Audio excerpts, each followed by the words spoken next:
السلام علیکم ورحمۃ اللہ وبرکاتہ۔ میں عبداللہ لاتوری، آپ کا استقبال ہے مسائل حنفی دیوبندی میں۔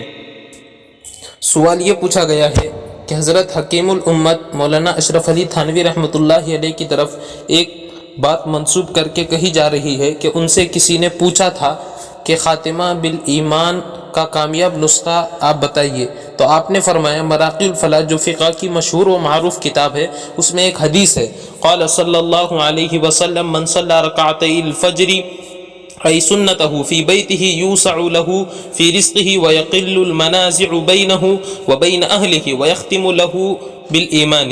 حضور اکرم صلی اللہ علیہ وسلم نے ارشاد فرمایا جو شخص فجر کی 2 رکعت سنت اپنے گھر میں پڑھے تو اس کے رزق میں وسعت کر دی جائے گی اور اس کے گھر والوں میں جھگڑے کم ہو جائیں گے اور اس کا خاتمہ ایمان پر ہوگا۔ تو کیا یہ مولانا اشرف علی تھانوی رحمۃ اللہ علیہ کی طرف جو منسوب کیا گیا ہے یہ بات صحیح ہے یا نہیں ہے؟ دوسرے واقعتاً یہ حدیث موجود ہے یا نہیں ہے؟ اس حدیث کی کیا اصل ہے یا نہیں ہے، اس کی بھی وضاحت کی جائے۔ جواب یہ ہے کہ مولانا اشرف علی تھانوی رحمۃ اللہ علیہ نے اس طرح کا کوئی نسخہ نہیں بتایا ہے، ان کی طرف یہ منسوب کرنا جائز نہیں ہے، ان کے اوپر تہمت لگانا ہے۔